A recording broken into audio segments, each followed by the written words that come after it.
Hitler y Stalin, uno enloquecido por su ideología racial, otro obsesionado con la lucha de clases. Aunque nunca llegaron a conocerse, estuvieron siempre pendientes el uno del otro.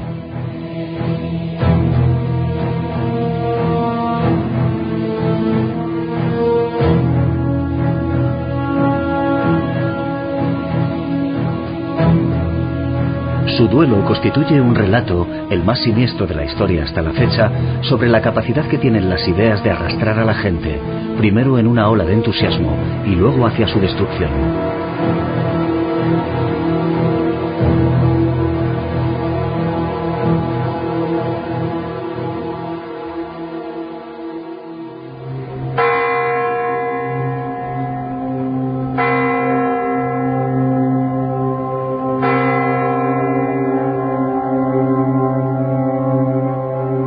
Tras un largo día de trabajo, Joseph Vissarionovich Stalin abandonó el Kremlin y se dirigió hacia su dacha.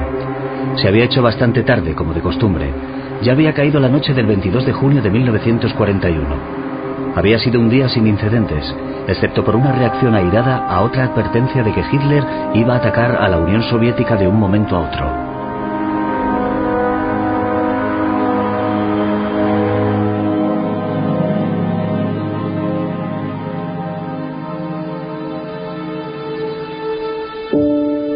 Stalin se acostó por fin hacia las 3 de la madrugada. Como siempre, el ordenanza debía seguir un estricto protocolo y no perturbar su descanso. Stalin se fue a la cama en época de paz, pero acabó despertándose una hora más tarde en plena guerra. El general Zhukov llamó por teléfono. Su llamada fue transferida a Stalin, que apenas podía respirar cuando se enteró de la noticia que le llegaba del otro lado del teléfono. Los alemanes están bombardeando nuestras ciudades y pueblos. ¿Acaso no había servido de nada todos sus intentos para lograr la paz? La Operación Barbarroja, el nombre en clave de la invasión nazi de la Unión Soviética, se desató simultáneamente en 3 frentes. El más formidable derroche de poderío militar de la historia moderna se adentró en el territorio enemigo sembrándolo de bombas. Habían sido movilizados 4 millones de soldados. Al lado de las tropas alemanas combatían fuerzas rumanas, húngaras y finlandesas.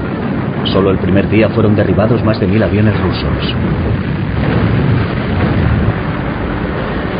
Curtidos por tanto blitzkrieg o ataque relámpago, los soldados alemanes estaban preparados para aplastar cualquier cosa que se interpusiera en su camino. Pero en este caso, casi nada se cruzó con ellos. Las ruinas de Brest-Litovsk son un símbolo especialmente impactante de lo rápido que puede transformarse la vida en muerte. La ciudad se encontraba justo en la frontera entre Rusia y la Polonia ocupada por los alemanes. El 22 de junio de 1941 prometía ser un día de verano sin incidentes, pero Brest fue uno de los primeros blancos del fuego germano.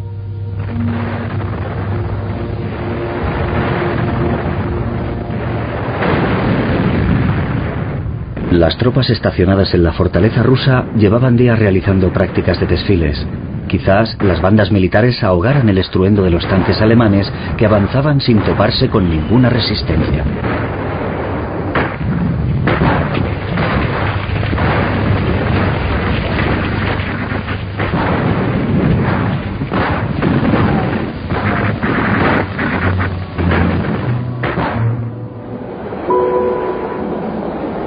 A medianoche, el expreso Berlín-Moscú había atravesado traqueteando el puente sobre el río Bug.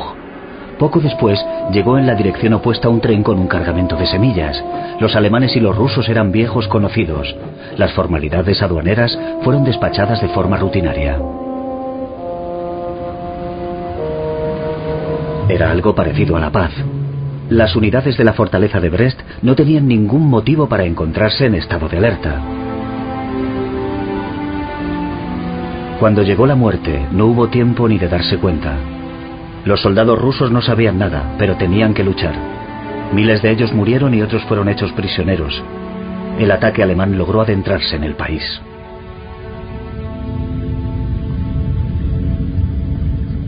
La ruina de Stalin era un horizonte abierto para Hitler. Brest cuenta el trágico relato de un ataque por sorpresa, pero también cómo una parálisis desesperada puede convertirse en fuerza y perseverancia. los alemanes tardaron 4 meses en vencer la resistencia soviética.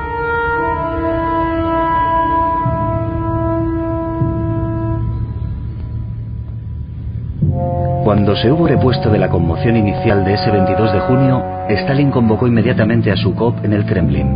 Congregó a todos los miembros del Politburó. Aquel día estuvieron reunidos durante unas 24 horas. Stalin insistía en que no había habido declaración de guerra. Luego, no había guerra.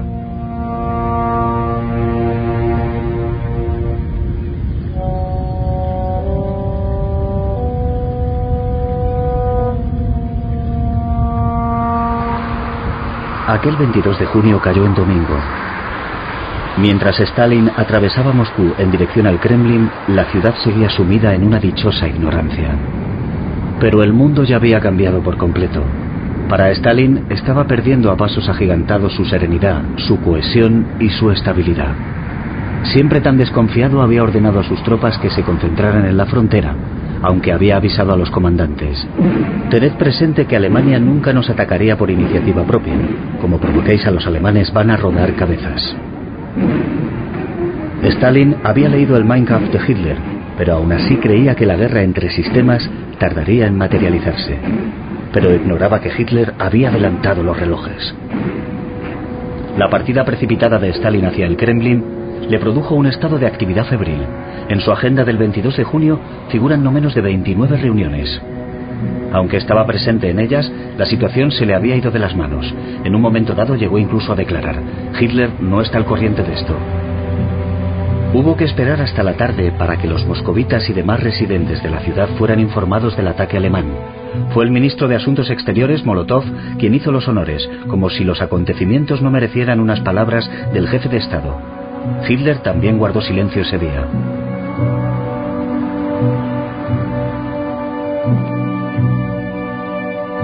Sencillamente, Stalin se negaba a admitir que se hubiera podido equivocar al firmar un pacto con un hombre tan claramente movido por el odio como Hitler. En agosto de 1939, el ministro de Asuntos Exteriores alemán, Ribbentrop, había volado hacia Moscú. El viaje había sido precedido por una correspondencia de lo más educada. Stalin telegrafió al canciller del Reich alemán: señor Adolf Hitler, confío en que el pacto de no agresión germano-soviético cambie el rumbo de nuestras relaciones políticas. Anteriormente, Hitler había escrito a Stalin a Moscú para pedirle que recibiera a su ministro el 23 de agosto. Antes de lo previsto, porque la guerra había de estallar a la semana siguiente.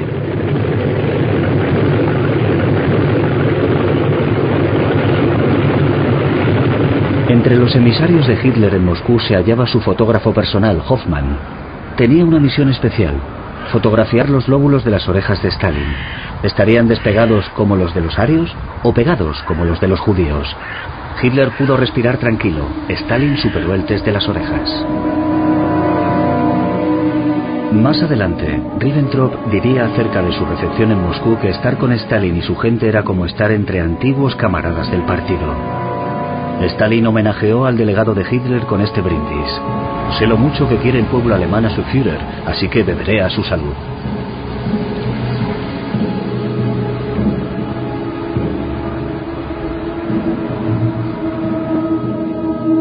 Sin embargo, tras la diplomacia, se intercambiaron palabras más sinceras en círculos cerrados. Stalin: Hitler se cree más astuto que yo, pero yo soy el más listo. Hitler: los tengo en el bolsillo. Ahora Europa es mía.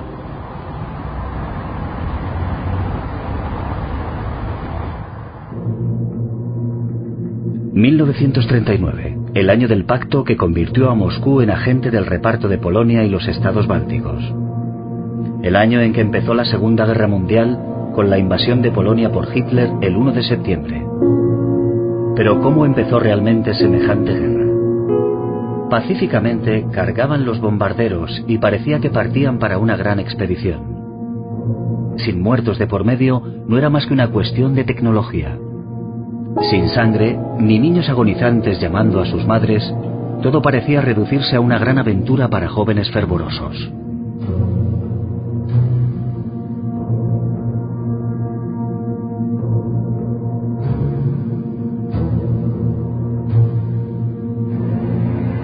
Hitler tenía una definición muy precisa para esta aventura: aniquilación, corazones sordos a la empatía, actos brutales, también contra mujeres y niños.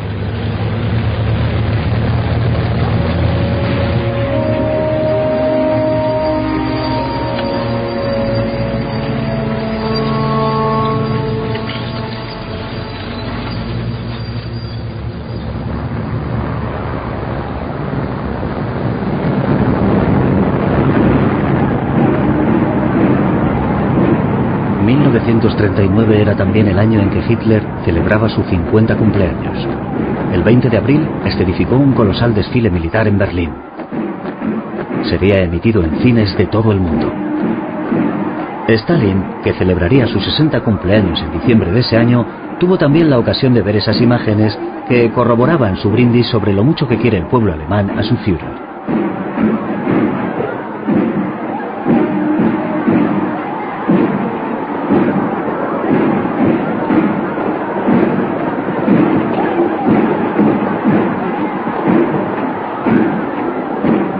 En palabras de Hitler, este desfile era material instructivo para los ciudadanos cobardes y demócratas del extranjero. Dicho de otro modo, una advertencia inequívoca.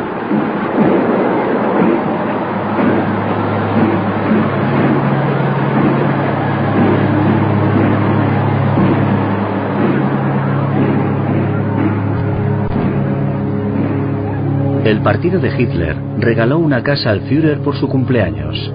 La Kelsteinhaus, en los Alpes bávaros, no muy lejos de Obersalzberg. En la loma de esta montaña, encaramado, solo cabía este edificio, un alarde de ingeniería. Hitler lo llamaba su nido del águila.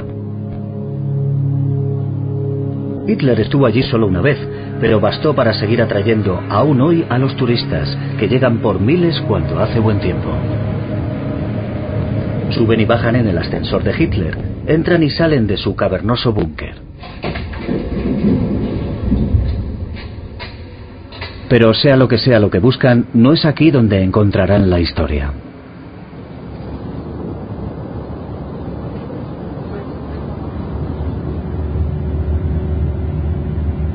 Hitler había pasado la mayor parte del verano de 1939 en Obersalzberg. Ajenas a la muerte y la destrucción desatadas, Berlín y Moscú firmaron en septiembre otro pacto, un tratado de amistad. Stalin se lo pensó mucho antes de aceptar ese título. No podía olvidar, así como así, el odio y el desprecio que Hitler le había demostrado durante tantos años. Pero al parecer, sí que pudo.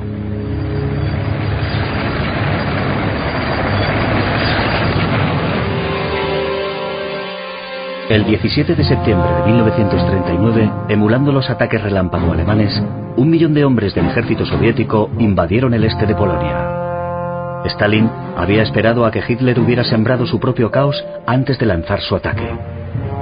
Su invasión del este de Polonia, la reconquista de antiguos territorios rusos, formaba parte de un protocolo secreto del Pacto de No Agresión. Para someter a estas partes de Polonia al dominio soviético, Stalin recurrió a las deportaciones, la tortura y el exterminio en nombre de la lucha de clases. Se aplicó en igualar las atrocidades de Hitler.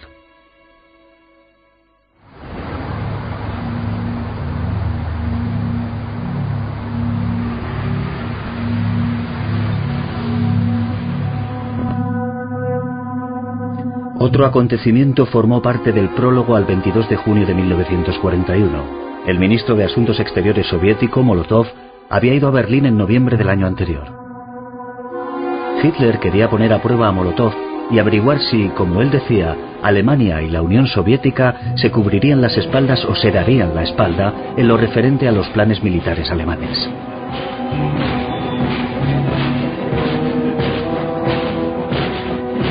No se tocó la Internacional, el himno soviético, sin duda por miedo a que algunos berlineses desafiantes entonaran la canción.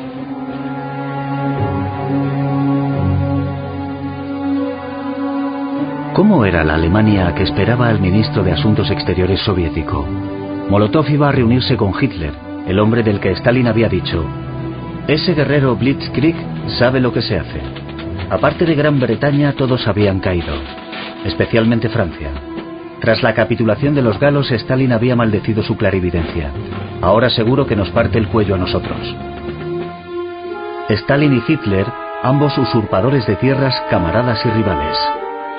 Hitler dijo: «Sé que la historia recordará a Stalin, pero también me recordará a mí».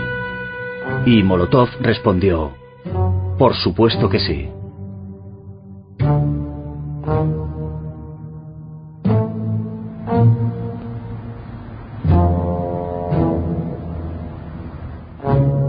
En la embajada soviética de Berlín, en el paseo de Unter den Linden, un ataque aéreo británico obligó a los asistentes a refugiarse en el sótano. Ribbentrop se jactó de que la guerra contra Gran Bretaña iba a ser pan comido, y Molotov preguntó: «¿De quién son entonces esas bombas?». Por aquel entonces había una exposición en Berlín, fotos de las maravillas naturales del mundo. Muchos berlineses asistieron al bombardeo como si también se tratara de otra maravilla de la naturaleza. Unos años más tarde, las únicas maravillas serían los escasos lugares que no estaban calcinados.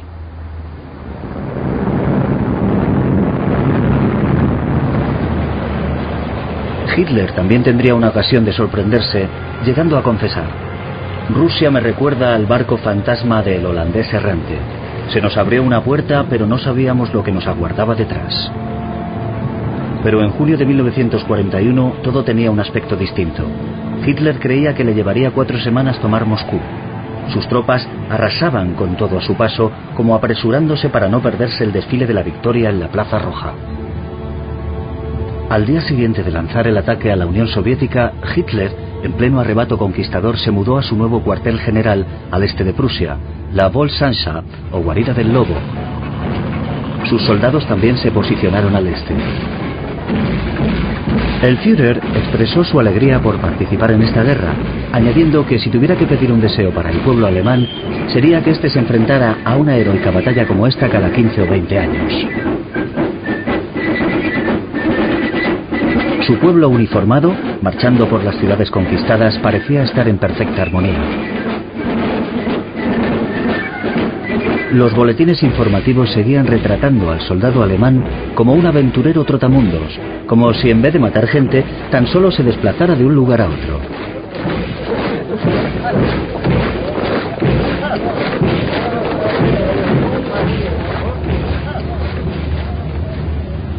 La confianza de Hitler iba alcanzando nuevas cotas, gracias a la derrota de su archienemigo, Francia. A principios de julio de 1940, Hitler escenificó una gran recepción para sí mismo en Berlín, al volver de su viaje por la Francia ocupada. Vivió un momento emotivo en la tumba de Napoleón, que marchó sobre Moscú 129 años atrás, un 24 de junio. Hitler había lanzado su ataque el 22. Era adicto a la historia. Al regresar a la capital, este hijo de un agente de aduanas de extracción humilde de Braunau am Inn en Austria, fue aclamado por las masas por haber logrado la victoria más gloriosa de todos los tiempos en Francia.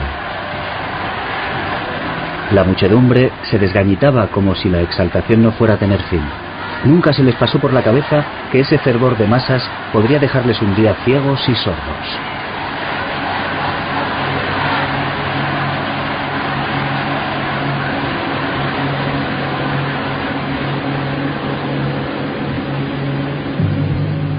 Hitler, en la Volkshanscha, encerrado, pero embarcado en un frenético avance de sus tropas. Poco antes de que su Wehrmacht librara una serie de cercos devastadores en Białystok, Minsk y Smolensk, Hitler recompensó a sus secretarios dejando que le besaran. El hombre que creía que pasaría a la historia como el más ilustre alemán de todos los tiempos.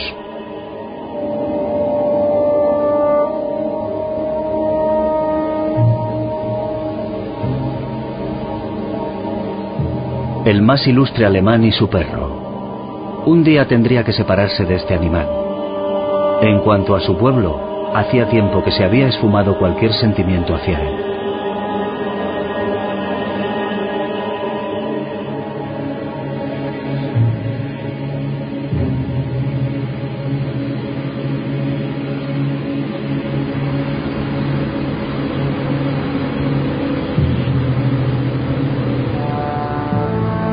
Tras los muros del Kremlin había reinado un caos total desde el estallido de la guerra. Las reacciones de Stalin eran las de un hombre indeciso, tan espontáneas como absurdas.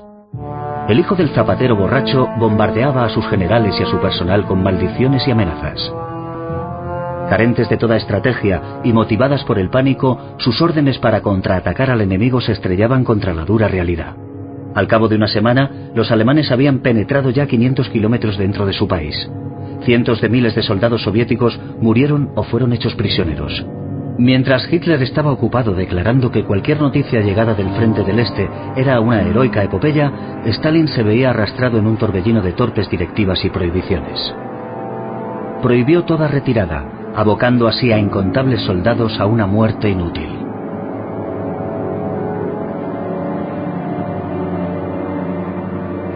Stalin se había atrincherado en el Kremlin, y con razón. Había hecho purgas entre los altos mandos militares. Se había obstinado en desoír las advertencias de los servicios secretos sobre la guerra inminente, tildándolas de desinformación. La Unión Soviética, este nombre debería ser para siempre sinónimo de la esperanza de todo un pueblo en un futuro mejor. Pero, temiendo por sus vidas, los soviéticos miraban ahora hacia atrás.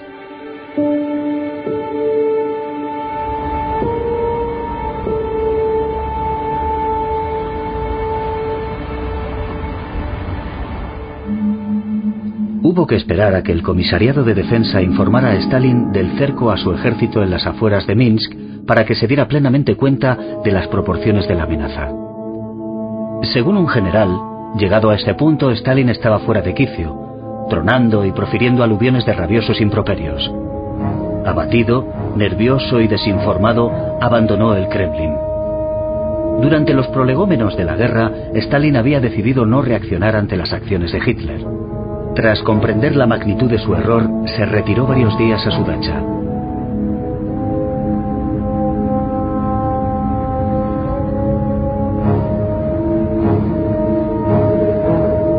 En las regiones bálticas, en la Rusia blanca y en Ucrania, los monumentos que se había erigido Stalin estaban siendo derribados. En los territorios anexionados por la Unión Soviética en 1939 y 1940, las poblaciones habían sido brutalmente deportadas, reasentadas y sometidas. Las fuerzas de ocupación alemanas eran recibidas ahora como una salvación. Lo que se venía abajo era algo más que un mundo de propaganda.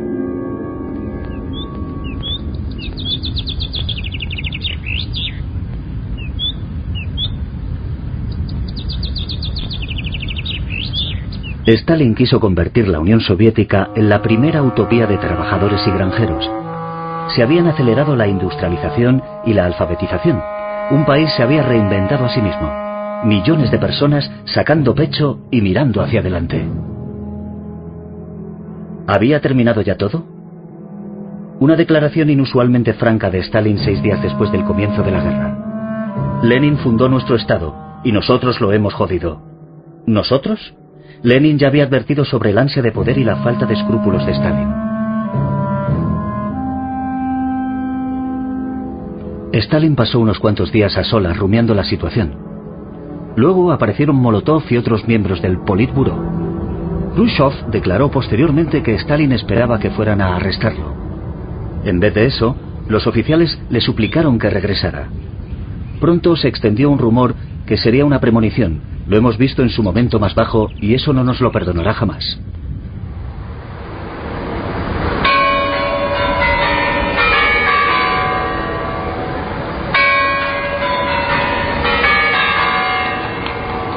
Stalin sabía que tenía que actuar de inmediato. Hitler había declarado categóricamente: en unas semanas estaremos en Moscú, no os quepa la menor duda. Arrasaremos la ciudad hasta los cimientos. El nombre de Moscú debe ser aniquilado por completo.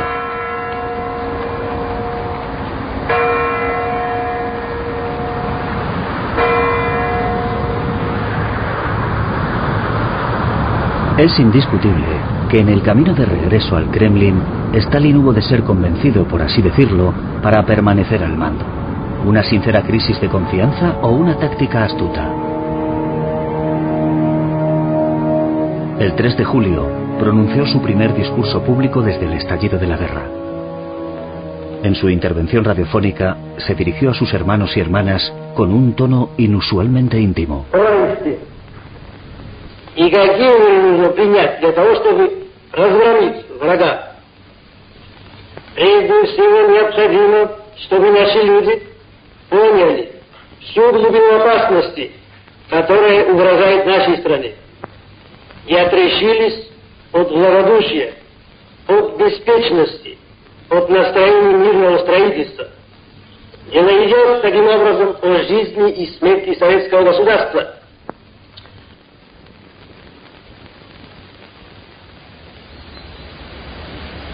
Mientras tanto, en la Volkshansa, Hitler blandía su pluma estilográfica roja como un arma, actualizando enfebrecidamente las posiciones de sus tropas. Describía a Stalin como uno de los hombres más curiosos de la historia, pues apenas abandonaba su despacho, ejercía su poder a través de una burocracia sumisa. Hitler, en cambio, podía presumir de sus incansables peregrinaciones a los lugares de sus victorias militares. En agosto de 1941 había visitado los escombros de la fortaleza de Brest junto con el dictador italiano Mussolini.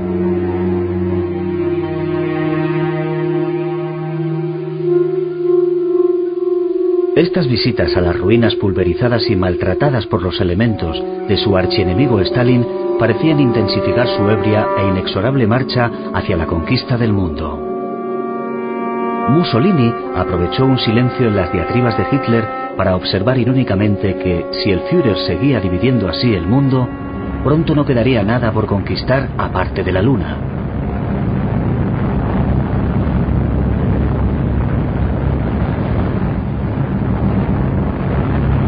Pero Hitler ya estaba viendo paisajes lunares, como las ruinas de Minsk y Smolensk. Confió a sus generales que no contaba con que Rusia resistiera mucho tiempo. No sabía dónde iría Stalin, pero lo seguiría a donde huyera.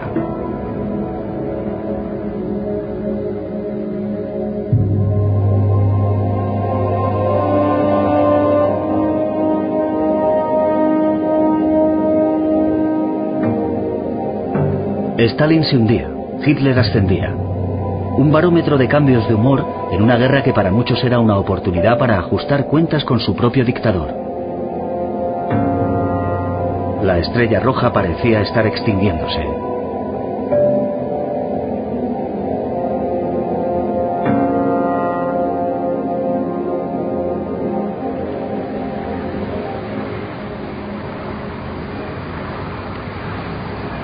Moscú no caerá, insistía Stalin. Para entonces, Leningrado estaba ya asediada y Ucrania perdida.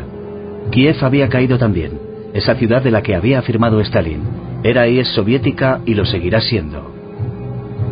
Armados por la unidad patriótica, los moscovitas aguardaban al enemigo que se estaba aproximando. Al parecer, las necesidades del momento eran un elixir para borrar los recuerdos. Hacía tiempo que los logros que habían legitimado a la Unión Soviética y que supuestamente anunciaban un nuevo mundo más humanitario habían degenerado en la dictadura y los gulags.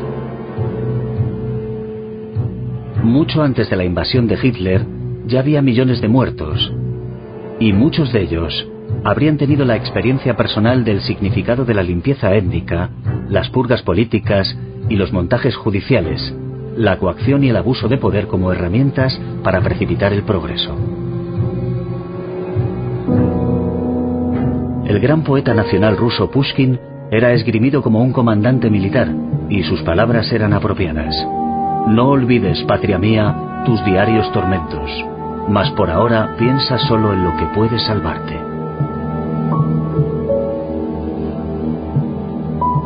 Pero la población padecía numerosos racionamientos, y también le faltaban las fuerzas para prepararse ante lo que se avecinaba. La desesperación se viste con una chaqueta desgarrada.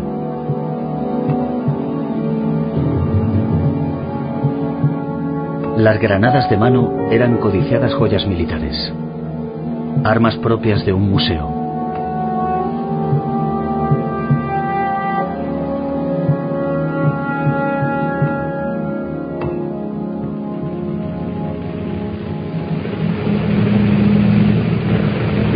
Ya habían transcurrido 4 meses de guerra. Se suponía que iba a durar un verano corto, pero ya se había prolongado hasta el otoño. Los soldados alemanes podían ver el Kremlin con prismáticos. Un primer ataque aéreo sacudió Moscú el 2 de octubre.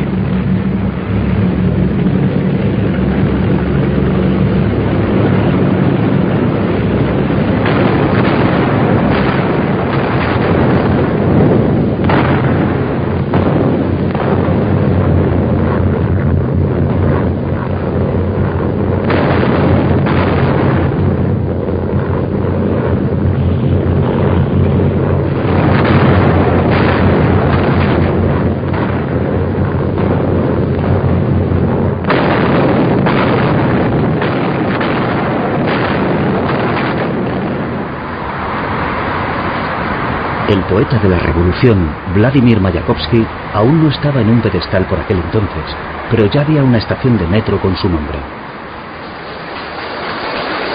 Aquí fue donde el Comité Central celebró el 6 de noviembre de 1941 un evento para conmemorar la Revolución de Octubre.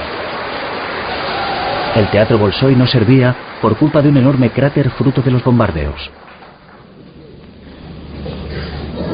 Товарищи, русский должен знать, что он имеет против себя решительного врага, от которого он не может ждать никакого снисхождения. Убивай всякого русского, советского. Вот вам программа и указания людей, павших до уровня диких зверей. И эти люди имеют наглость призывать к уничтожению великой русской нации. Нации Пушкина и Толстого, Горького и Чехова, Суворова и Кутузова. Немецкие захватчики хотят иметь истребительную войну с народом СССР. Что же, если немцы хотят иметь истребительную войну, они ее получат.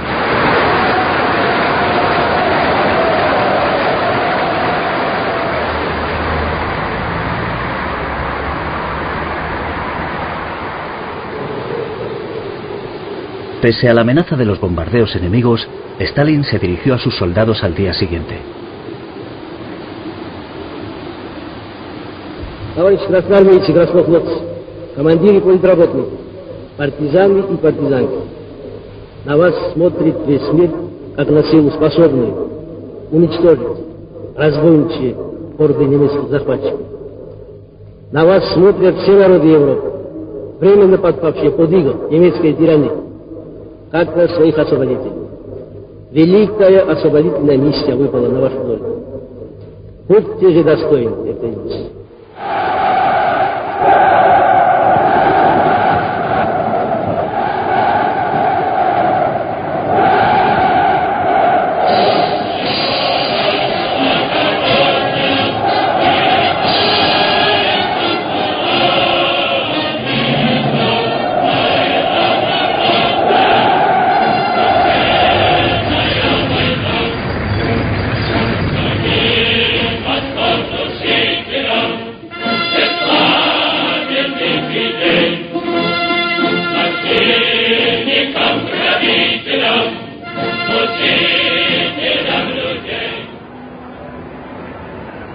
Al día siguiente del desfile de Moscú, Hitler se dirigió a Múnich, donde habló en la Löwenbräu-Keller, bañado en la luz turbia de su pasado. La mesa de los habituales de la taberna. Los testimonios hablan de un hombre congestionado cayendo en la grandilocuencia. Era la típica diatriba rudimentaria contra los rusos, esos animales salvajes. Proclamó que el último batallón que abandonaría el campo de batalla ruso sería alemán, pero muchos de sus batallones no abandonarían nunca el campo de batalla ruso.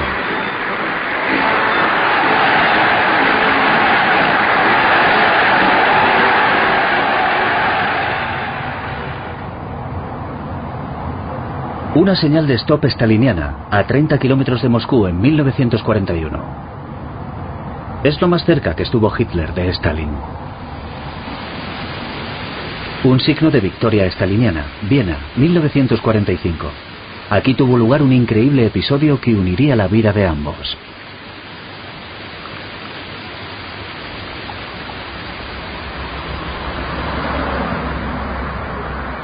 Aquí residió Joseph Stalin con 33 años, a principios de 1913. Por aquel entonces se hacía llamar Kova, en honor al Robin de los bosques del Cáucaso. Lenin lo había mandado a Viena para investigar la cuestión del nacionalismo. Al mismo tiempo, un joven Adolf Hitler se hospedaba en una residencia del distrito vienés de Brigittenau. Este ocioso pintor de postales creía poseer un talento sin explotar. Tanto Hitler como Stalin disfrutaban paseando por los jardines del Palacio de Schönbrunn. Ambos veían pasar la carroza dorada del emperador Francisco José en su trayecto cotidiano al Palacio Imperial de Hofburg. Dejemos volar brevemente nuestra imaginación. ¿Y si sus caminos se hubieran llegado a cruzar por un breve momento? Al fin y al cabo, puede que se cruzaran casualmente.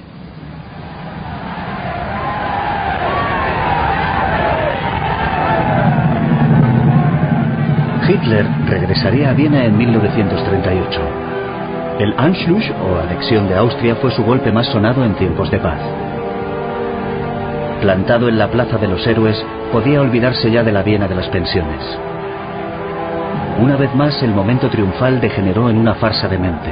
Sin duda, lo había elegido un dios para que se convirtiera en el Führer.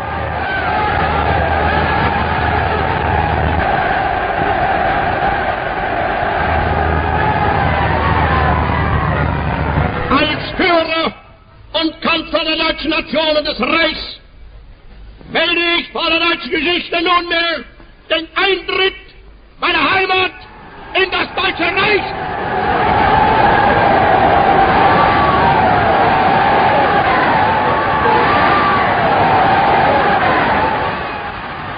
El monumento al Holocausto de Alfred Hitlitka en Viena refleja la descripción que hizo Karl Zumayer de esa época. El submundo había abierto sus puertas para soltar a sus espíritus más viles, abominables e impuros.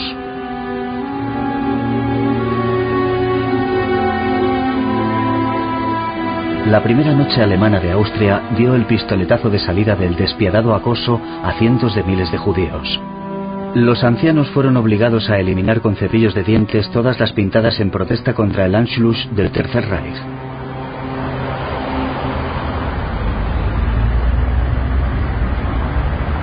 San Petersburgo, antes conocida como Leningrado, anteriormente como Petrogrado y antes aún como San Petersburgo.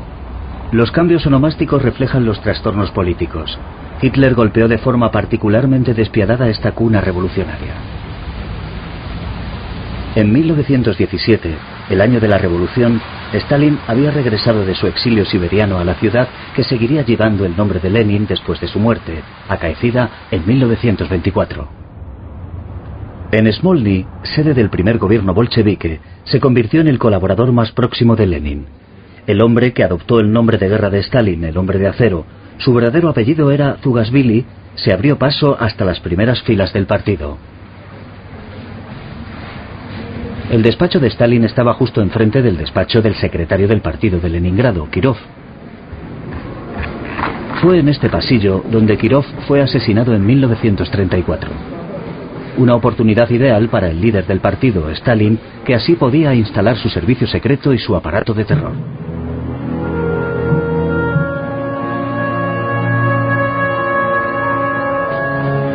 En el puerto de Leningrado, la revolución se ha convertido hace tiempo en un museo. Según la leyenda, fueron unos disparos realizados desde el crucero Aurora los que desencadenaron la Revolución de Octubre de 1917. Los viejos cañones fueron desempolvados en el otoño de 1941, cuando las tropas alemanas cercaron Leningrado. Hitler decidió no asaltar Leningrado, la segunda ciudad más importante de Rusia, sino matarla de hambre. La ciudad se convirtió en un símbolo desgarrador de la guerra total de Hitler y Stalin. En lugar de comida, los asediados recibieron 100.000 ejemplares de Guerra y Paz. Stalin los había hecho imprimir especialmente para los defensores de la ciudad. El arte como arma, el épico relato de Tolstoy sobre la lucha contra Napoleón para avivar los ánimos en el conflicto. Todo ciudadano era un soldado, hombres, mujeres, niños. Todos formaban un gran ejército. El bloqueo duró 900 días. El sufrimiento de la población de Leningrado era un microcosmos de un país que había desarrollado una capacidad de aguante sobrehumana. Cerca de 1 millón de personas murieron de hambre o de frío, pero Leningrado nunca se rindió.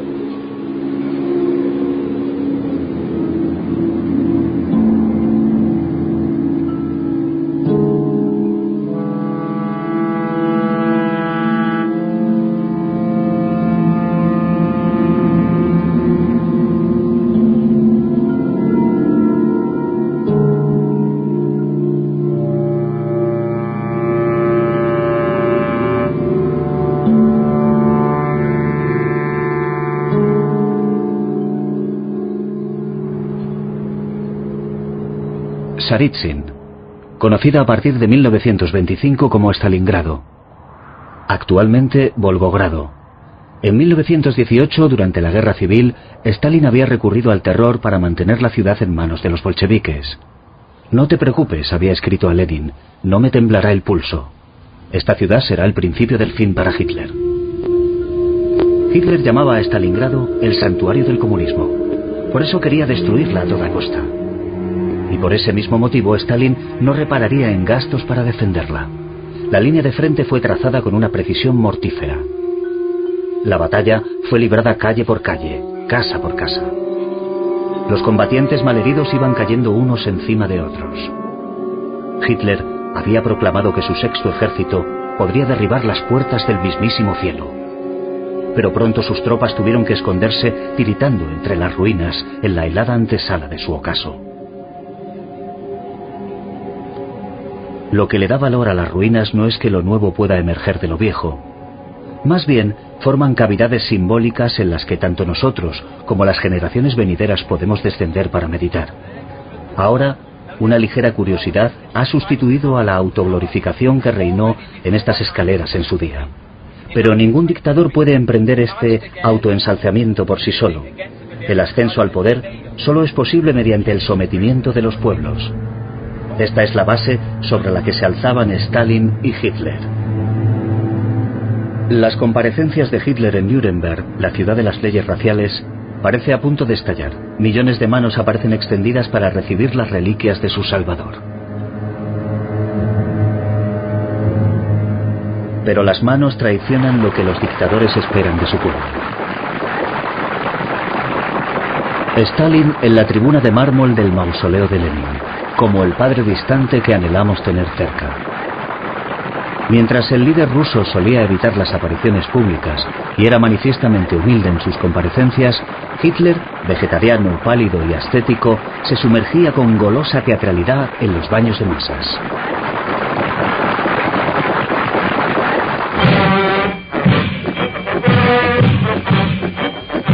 Hitler organizaba rituales políticos de uniforme, en formación cerrada, en terrenos cuidadosamente acotados con resultados deslumbrantes. Así podía satisfacer su afición juvenil por los dramas de época monumentales, mostrando poseer un talento incomprensible, aunque innegable. El arte de absorber a la gente en masas cada vez más compactas, de reforzar constantemente una conciencia colectiva en la que cada individuo estuviera más que dispuesto a fundirse en una topografía de cascos.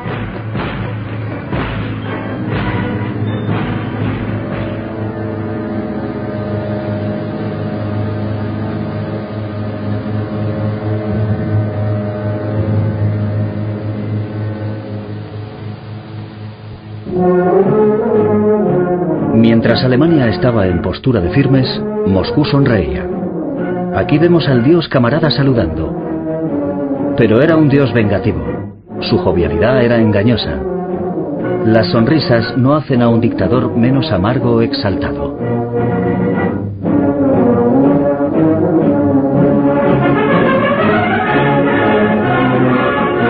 Esta efusividad premeditada de Stalin estaba tan calculada como la glacial sensualidad militar de Hitler. Si el nacionalsocialismo fomentaba la megalomanía de la raza superior, el internacionalismo empujaba a la gente a asumir su destino de engranajes diminutos en la gran máquina de la revolución mundial.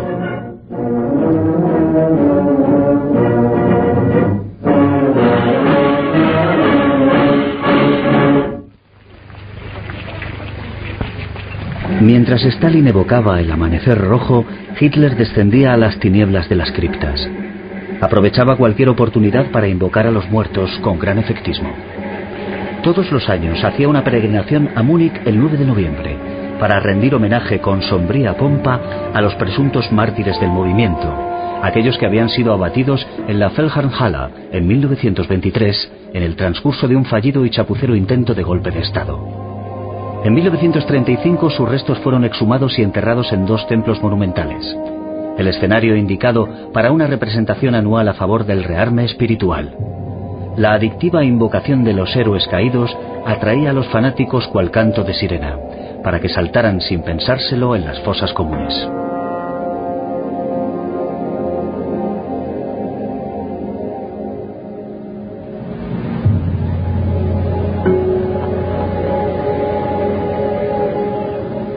Moscú, dijo Hitler en la Wolfschanze, será atacada y caerá.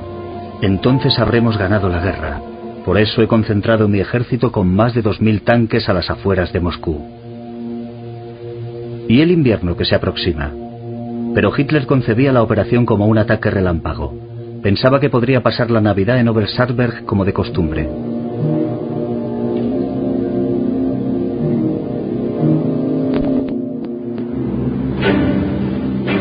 Moscú tenía ahora algo más a lo que recurrir que al coraje o la desesperación, como unas semanas atrás. Estas imágenes recuerdan a las de los soldados alemanes poco antes del estallido de la Guerra Mundial, solo que aquí nadie estaba pensando en expediciones o aventuras.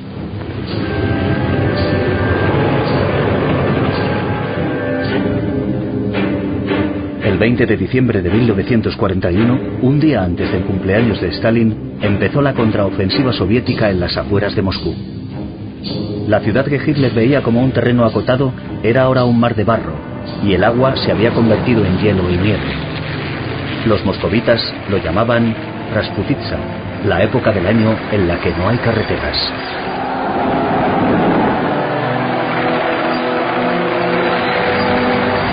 Los generales de Hitler solicitaron permiso para retirarse. Desde la Wolfschanze, Hitler se lo denegó. Seguía proponiéndose enseñar a los soldados alemanes a seguir siendo nacionalsocialistas fuera de la capital de Stalin. En otras palabras, esos generales incompetentes querían estropearle sus vacaciones de Navidad en Obersalzberg solo porque caía un poco de nieve.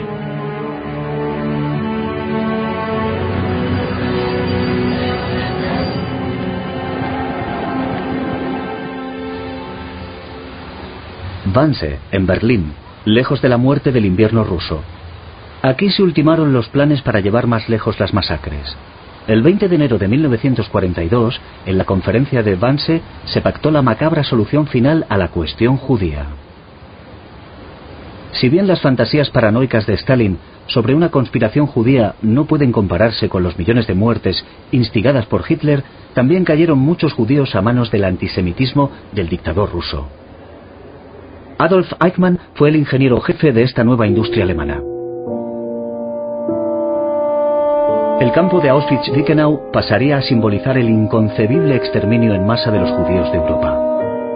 En su poema Fuga de muerte, Paul Celan recoge el destino de los masacrados en una imagen para los vivos. La muerte es la dueña de Alemania. Grita, golpead vuestras cuerdas más oscuras y os elevaréis, como humo en el cielo.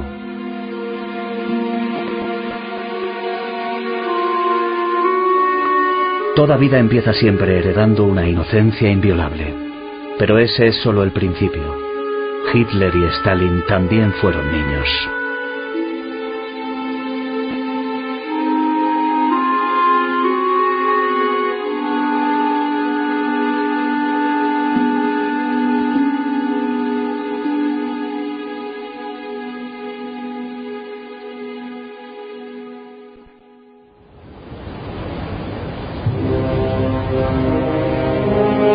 La estatua de la Madre Patria en la colina Mamayev en Volgogrado encarna las palabras del poeta Evgeny Yevtushenko: nuestro corazón se convirtió en una espada.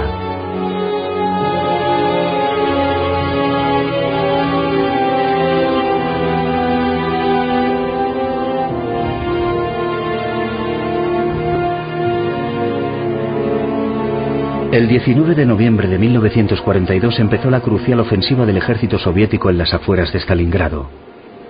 Al cabo de 2 meses y medio, el sexto ejército alemán del general Paulus era un ejército muerto. También murieron casi 500.000 de soldados rusos. Habían ganado los rusos, pero solo alguien que no hubiera pisado este lugar infernal podía hablar como si nada de victoria. La alpargata. Para Hitler, un símbolo del retraso ruso. Quizá ese calzado pudiera ayudar ahora a sus propios soldados en el camino de la supervivencia. Hitler comentó en su madriguera del lobo: la vida, ¿qué es eso? El hombre ha de morir de todas maneras. El pueblo es lo que vive más allá del individuo. El veredicto de Hitler sobre Paulus fue: el deber de este hombre es pegarse un tiro.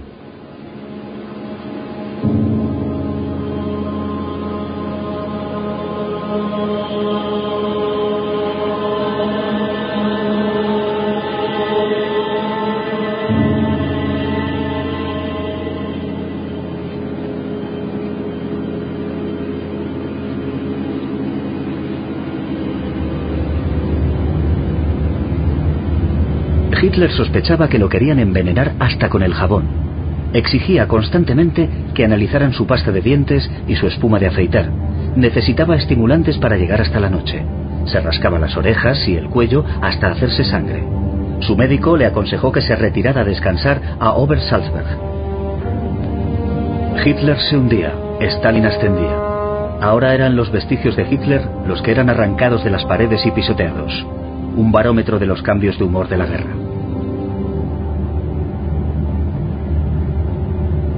Hitler no quería hablar de la guerra, pero seguía dispuesto a firmar sentencias de muerte de oficiales del Frente Este que creían que la guerra estaba perdida.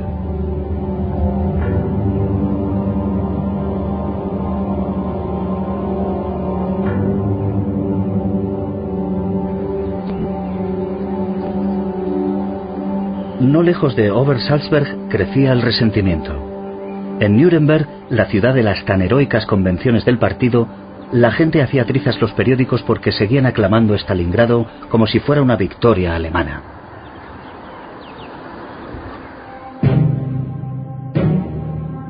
La batalla de Stalingrado también fue para Stalin un punto de inflexión. Antes de Stalingrado, según el escritor Iria Ehrenburg, tenías que creer en la victoria a pesar de los pesares. A partir de ese momento ya no quedaba lugar para la duda.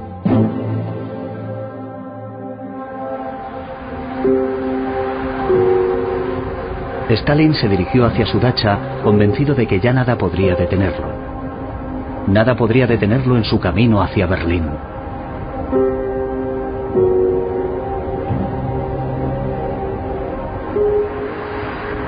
Y el pueblo siempre había tenido un instinto para saber qué imágenes ensalzar. Stalin también tenía un sentido innato de la ocasión. Se autoproclamó mariscal de la Unión Soviética. Era la primera vez que se le otorgaba un rango militar. Llevaría el uniforme a menudo, aunque pensara que le hacía parecer un metre.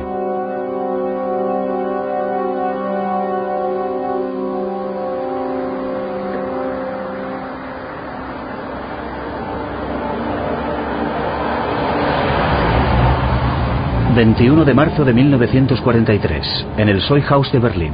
Era el Día de los Héroes. Circulaba un chiste según el cual habían tenido que mandar a un doble de Hitler. El auténtico Führer estaba en cama tras sufrir una crisis nerviosa. La última vez que Stalin se había sentido así había sido el 22 de junio de 1941. La depresión había cambiado de bando.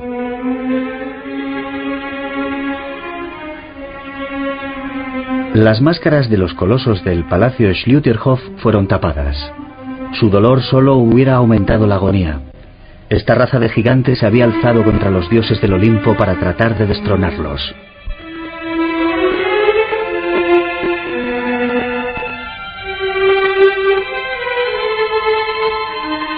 Había desaparecido todo rastro de providencia divina.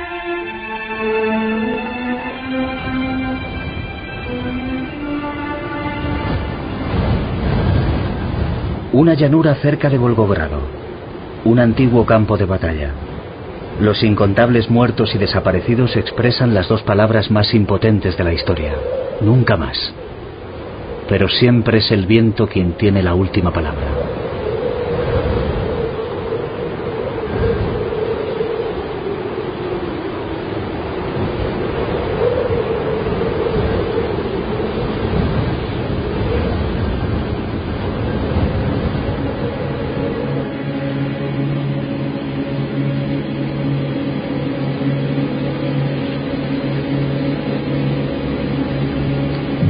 Durante la primera mitad de 1943, Hitler volvió a retirarse a su cuartel general de la Bolsanza. El hormigón y el aislamiento eran un entorno apropiado para su creciente necesidad de confundir la ilusión y la realidad. Aquí podía seguir imaginándose que era un comandante sin par, arbolando la ley darwiniana de la supervivencia del más fuerte a modo de legítimo estandarte de los alemanes. Como si la gloria del comandante siguiera siendo su auténtica vocación y el mundo lo siguiera viendo con trémulo sobrecogimiento. Como si no tuviera más que presentar su uniforme a la historia a modo de prueba.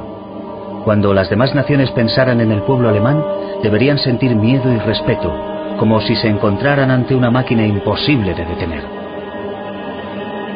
Poco a poco, Hitler estaba empezando a pensar que quizás su pueblo no estuviera a la altura de sus expectativas.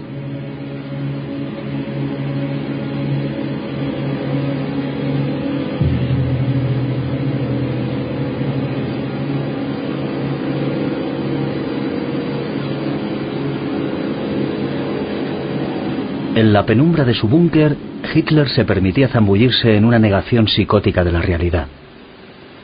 Tras la batalla de Kursk, en julio de 1943, chilló: «Todo esto acabará con una victoria alemana».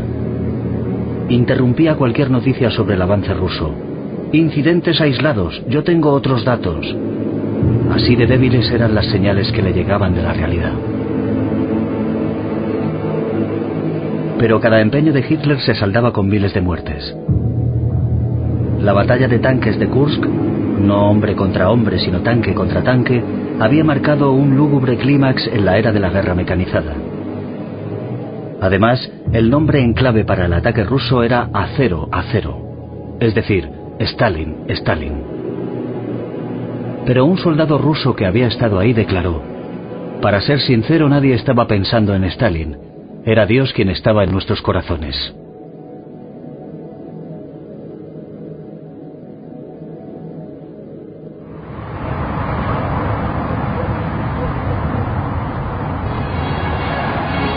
En noviembre de 1943, en la Löwenbräu-Keller de Múnich, Hitler volvió a bramar a su vieja guardia que en 1918 no se repetiría, pese a que la invasión aliada estuviera a las puertas.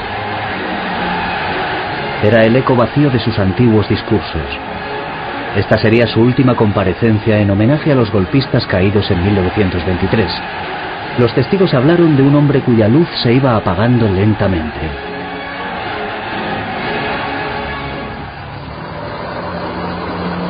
Lo ocurrido en Teherán no hizo más que confirmar los miedos de Hitler. Los aliados estaban cerrando filas. Del 28 de noviembre al 1 de diciembre de 1943, Churchill, Roosevelt y Stalin se reunieron en la capital iraní.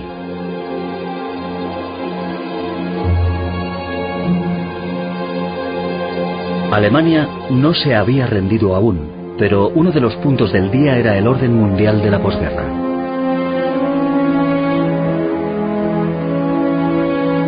Stalin sugirió que se ejecutara a 50.000 oficiales alemanes. Ante la reacción horrorizada de Churchill, Stalin repuso: «Era broma». Presionó a sus aliados para que abrieran un segundo frente contra Hitler, que seguía inmóvil en su retiro alpino de Berghof, incapaz de asimilar la situación. Pero cuando un rayo de realismo logró penetrar en su mente, llamó a Stalin un tipo brillante. Stalin recibió un obsequio de Churchill: la espada de Stalingrado. La besó al modo tradicional ruso y Churchill se conmovió.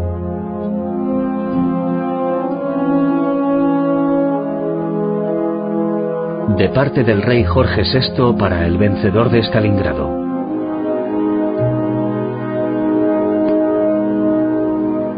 En lo alto de Berghof, Hitler halló una forma de mantener su guerra a flote. Hizo que montaran imágenes de una batalla de 1941 en un boletín informativo. Su huida hacia adelante pasaba por pulsar el botón de rebobinar. La verdad había vuelto a ser borrada, desterrada de la memoria. Como si la realidad no tuviera derecho a existir.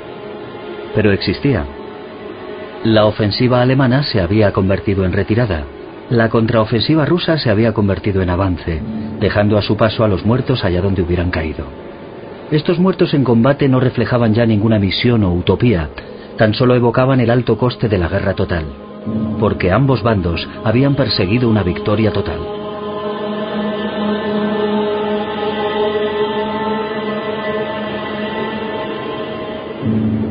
Es una verdad amarga, pero está visto que los seres humanos solo regresan a la humanidad en medio del llanto y el silencio consternado.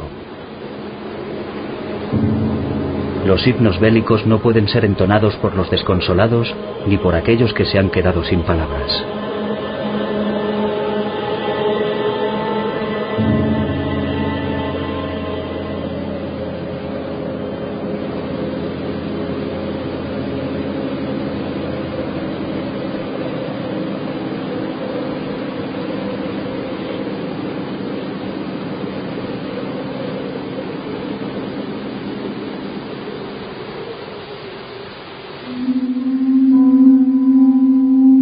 importa lo deteriorado que esté un sistema, sigue teniendo una enfermedad endémica, la ceguera total, por muy buena vista que tenga.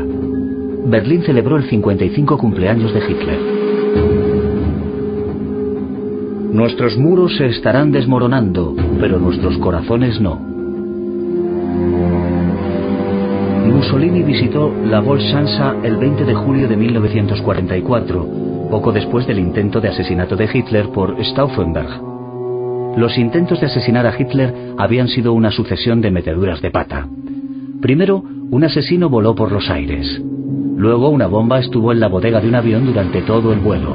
Y cuando por fin estalló, Hitler solo sufrió unos rasguños. Temeroso por su vida, Stalin había ordenado que se acortaran las cortinas para que nadie pudiera esconderse detrás y había mandado que quitaran los estribos de sus coches para que nadie pudiera subirse a ellos.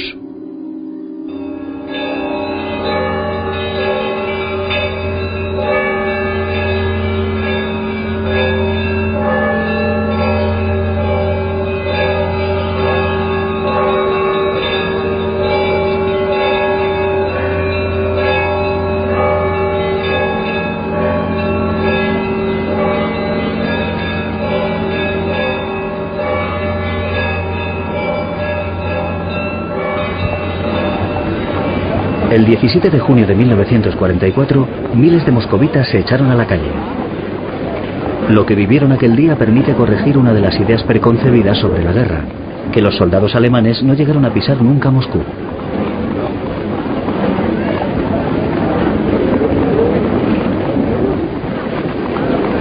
Aquel día, 70.000 prisioneros de guerra alemanes partieron de la estación de Belarus rumbo a Siberia.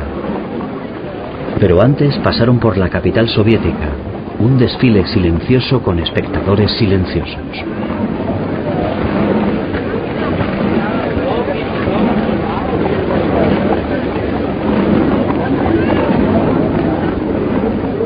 Los últimos prisioneros alemanes no regresaron del cautiverio hasta 1955. Para entonces, Hitler llevaba muerto 10 años y Stalin 2. Cuando estos hombres volvieron por fin a sus casas, pareció acabar de confirmarse el final de ambas dictaduras. En julio de 1944, casi 3 años después del inicio del ataque alemán, el Ejército Rojo alcanzó el lugar donde había empezado todo, Brest.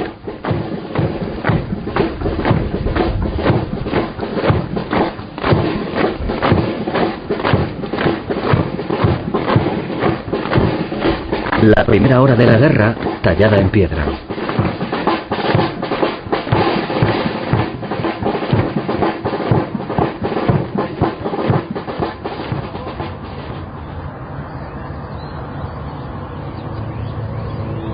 Hitler abandonó Obersalzberg en el verano de 1944. Sospechaba que se marchaba para siempre. ¿Eran los últimos días de un lunático? Cuando le preguntaron, al acabar la guerra, si creía que Hitler estaba loco, Stalin contestó: el Ejército Rojo entró en Berlín y en ningún momento se alzó el proletariado alemán contra el fascismo. ¿Podría conseguir un loco que una nación entera lo respaldara de esa forma?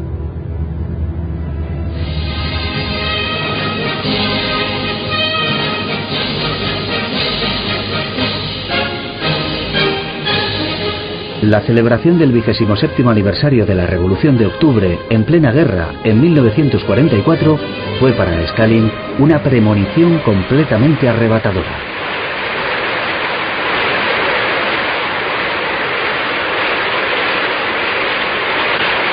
Stalin no tendría que volver a esperar a que viniera el Politburó a suplicarle que permaneciera al mando. Era venerado y temido. Ambas cosas van de la mano. Salvadores y destructores de la humanidad.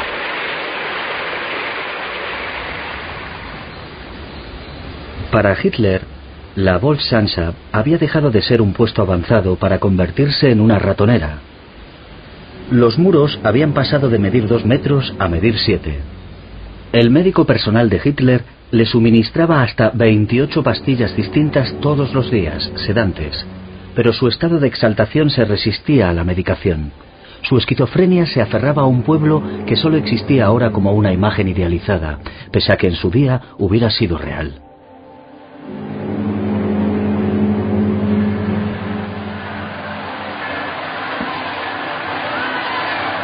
Un júbilo demencial había acompañado a Hitler todo el tiempo como una marcha de Wagner. Lo primero que había creado era un culto a sí mismo. La fe había corroborado los delirios mesiánicos de un marginado disfuncional. Había hipnotizado al pueblo con sus embustes febriles. Necesitaban a un salvador. Escenas de masas entregándose al líder con tanto fervor que aún hoy resultan pasmosas y escalofriantes.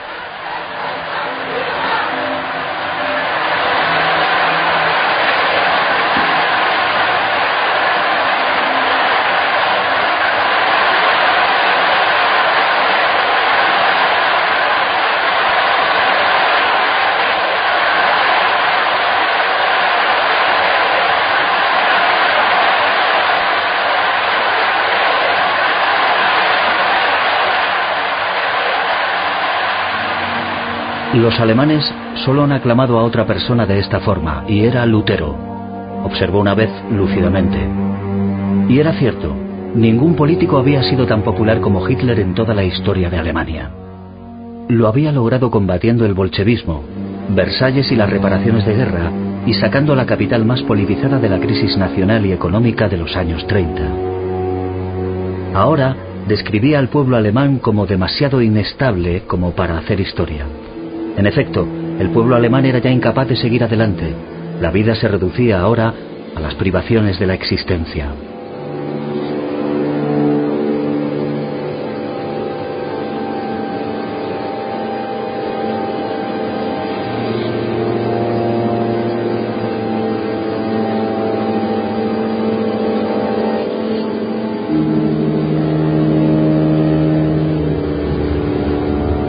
La convicción de que ganaría la guerra había traído a Hitler a Prusia del Este.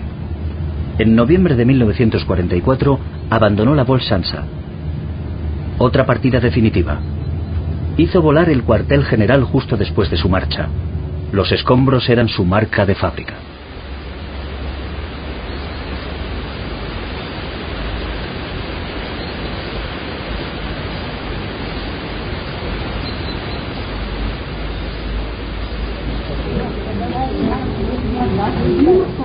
Los visitantes deambulan hoy sin rumbo entre estos escombros.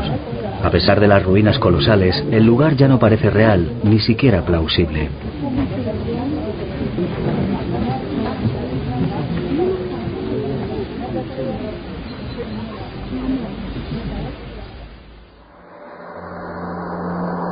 En febrero de 1945, Stalin se reunió con Roosevelt y Churchill en Yalta, Crimea. Tras la derrota de Hitler en Europa del Este, Stalin había resuelto crear una estructura política que garantizara a Moscú la seguridad que no le proporcionaba el sistema de la preguerra.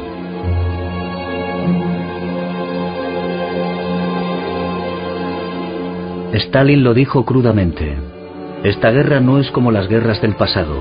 Ahora cada cual impone su sistema tan lejos como pueda avanzar su ejército. Dicho de otro modo, tras el dominio de Hitler, llegaba la hora del dominio de Stalin.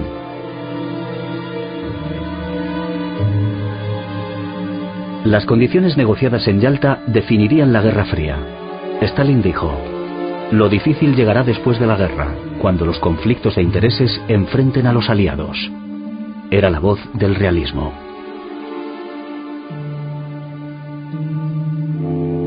Hitler, por su parte, se alejaba cada vez más de la realidad.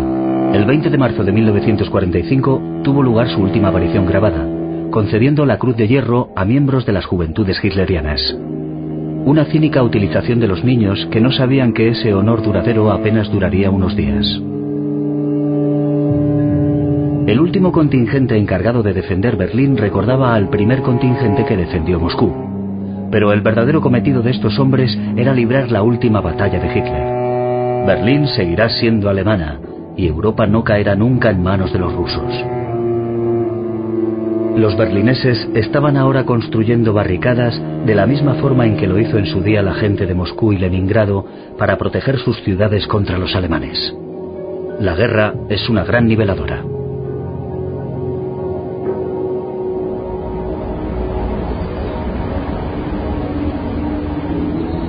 El río Oder. El poderío desatado aquí contra los alemanes el 16 de abril de 1945 superó con creces la fuerza con la que Hitler había atacado a la Unión Soviética 4 años atrás.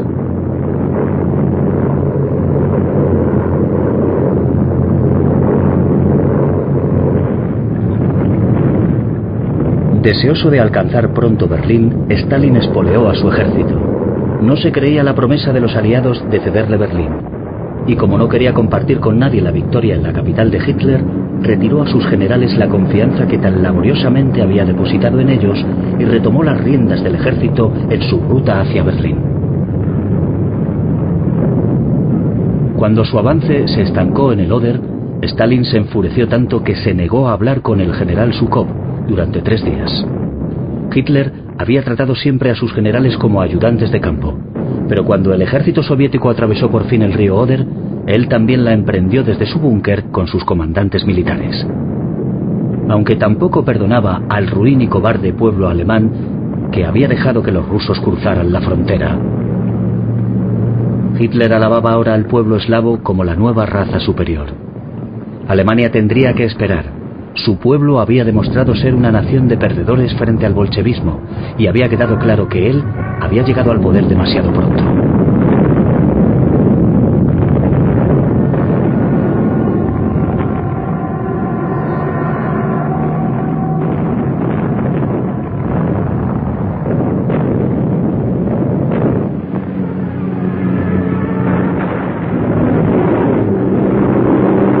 Hitler representó su tragedia en solitario durante otras 2 semanas, hasta que Stalin proclamara la victoria sobre el canalla del mechón de pelo negro, como había descrito una vez a Hitler.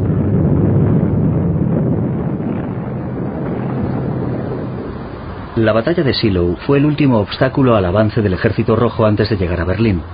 Parecía como si el destino hubiera decretado que la recta final, antes de llegar a la meta, se cobraría un peaje de sangre especialmente elevado, recalcando lo absurdo de que siguiera en pie el morboso reino de Hitler.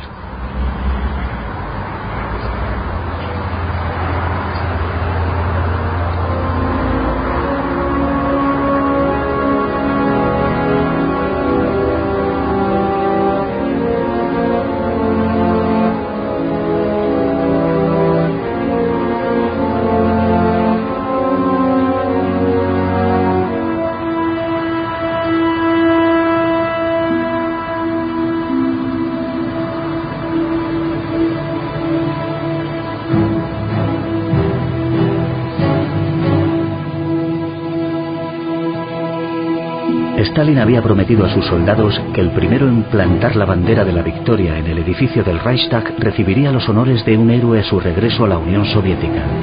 Era 30 de abril. Ese mismo día, en un último acto de cobardía, Hitler se quitó la vida.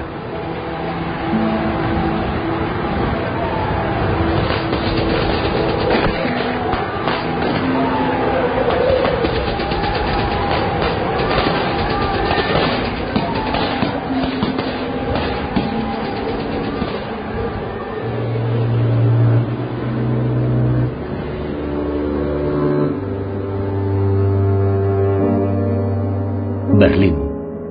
Tras 12 años bajo el dominio de Hitler, parecía que la capital del Reich, que debía durar 1000 años, hubiera tenido que esperar 1000 años a que llegara la civilización.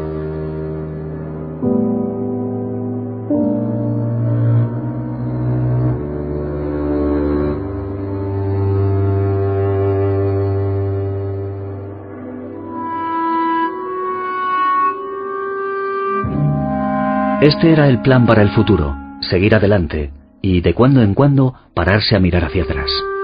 Quizá, llegados a un punto cuando ya nadie se vuelva para mirar hacia atrás, un viento helado sople una vez más a través de las ruinas y una vez más no sepamos lo que se nos viene encima.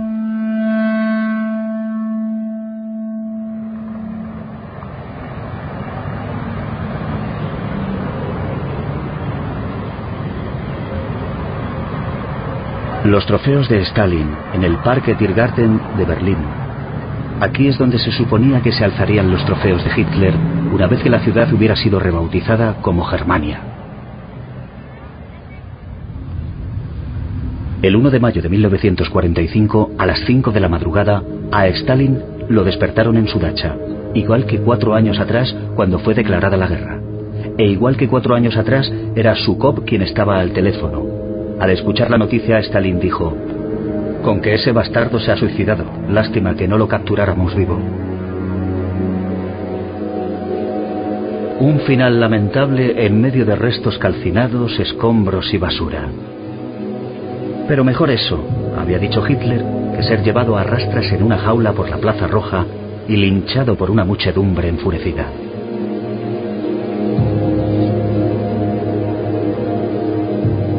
En Berlín, los rusos estaban ocupados buscando, recopilando y clasificando trofeos para el gran día de Stalin.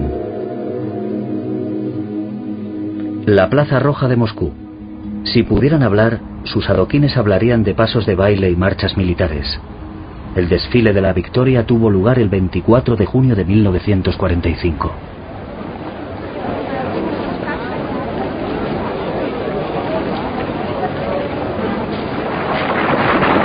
El hombre que sube los escalones hasta la tribuna del mausoleo de Lenin había llevado a la Unión Soviética del arado de madera al estatus de potencia mundial. Pronto contaría con un reactor nuclear y sería la primera nación en lograr un vuelo espacial pilotado. La celebración de la victoria transcurrió durante un soleado mes y Stalin pudo tomar el sol durante los festejos. La mayor victoria de la historia rusa había costado millones de muertos. Millones de supervivientes llegaron de alguna forma a la conclusión de que le debían esta victoria al mayor héroe de la historia rusa. Dedujeron que solo este hombre podría augurarles un futuro próspero.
Como comandante del ejército, Kutuzov había arrojado en su día los símbolos e insignias de Napoleón a los pies del zar Alejandro I. Ahora, los emblemas de Hitler se amontonaban ante Stalin. Era su momento de gloria.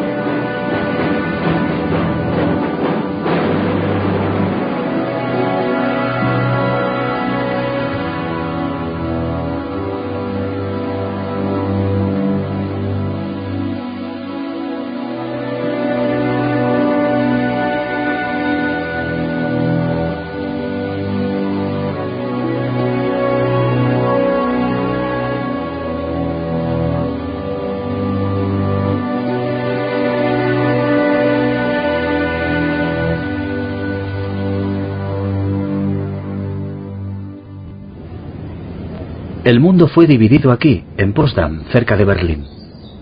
Del 17 de julio al 2 de agosto de 1945, Stalin, Churchill y el nuevo presidente de Estados Unidos, Truman, se reunieron en el Palacio Zettelhof. Stalin consiguió dar un golpe de efecto con este emplazamiento, cerca de la capital conquistada. En Teherán y Yalta habían celebrado cumbres los aliados, pero ahora Hitler estaba muerto. Tras sonrisas educadas se agazapaban viejas hostilidades. Stalin se felicitaba por poder volver al antiguo campo de batalla, por así decirlo, el imperialismo. Un empate glacial en Potsdam. Stalin tenía Europa del Este, América la bomba atómica. Antes incluso del encuentro, Churchill había escrito a Truman: Han corrido un telón de acero en el frente ruso. No sabemos lo que está pasando en el otro lado.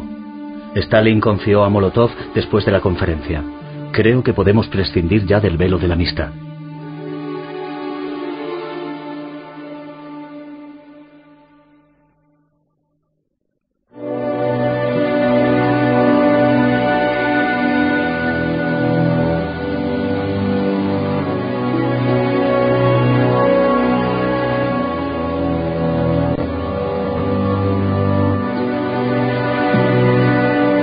Un festival internacional del comunismo, un servicio religioso. Era el 70 cumpleaños de Stalin, el 21 de diciembre de 1949.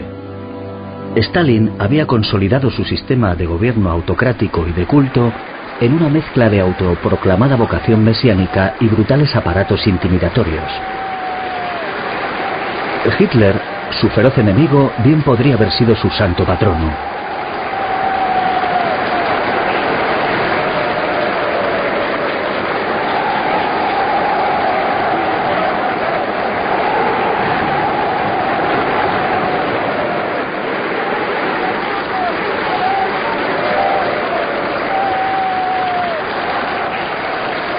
Cuando un periodista occidental le preguntó si prefería que su pueblo le fuera leal por convicción o por miedo, Stalin contestó: por miedo. Las convicciones cambian, el miedo no.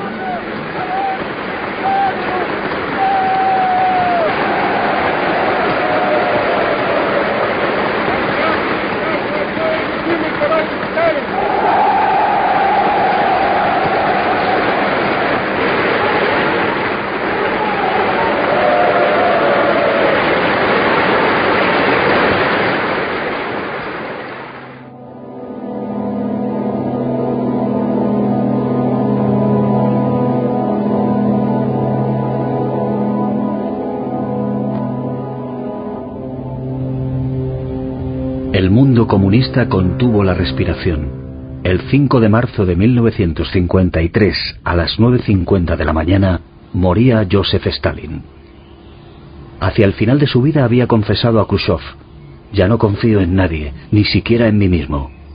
Hitler también se dejaba ver merodeando por entre las ruinas de la Cancillería del Reich, enajenado por la desconfianza.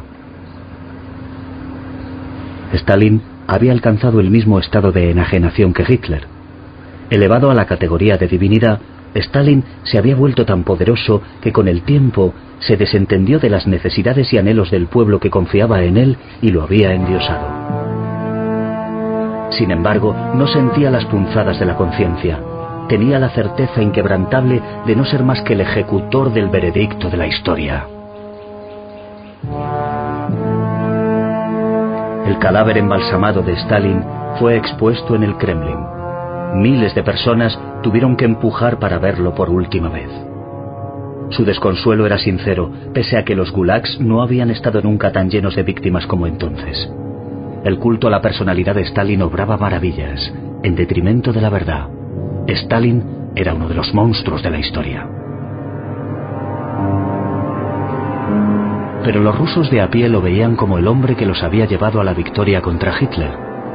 Y había sido en verdad una victoria histórica, de proporciones memorables, que había logrado eclipsar los interminables peligros y tribulaciones por las que habían pasado.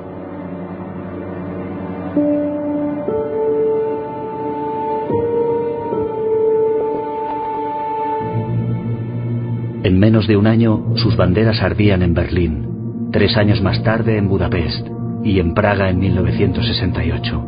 Stalin estaba muerto, pero sus tanques seguían avanzando. Arrollaron los alzamientos en contra de la ideología que se les había impuesto. Stalin había liberado el este de Europa, pero le arrebató la libertad.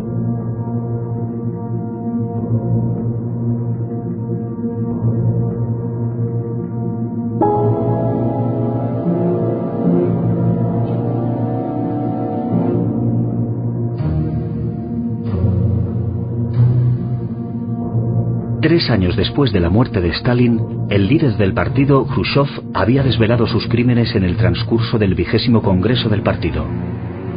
Pero el estalinismo seguía vivo.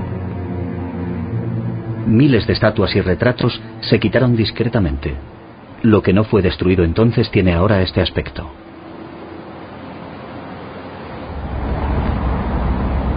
El cadáver de Stalin fue retirado del mausoleo y enterrado en la parte de atrás. También se escondió su busto.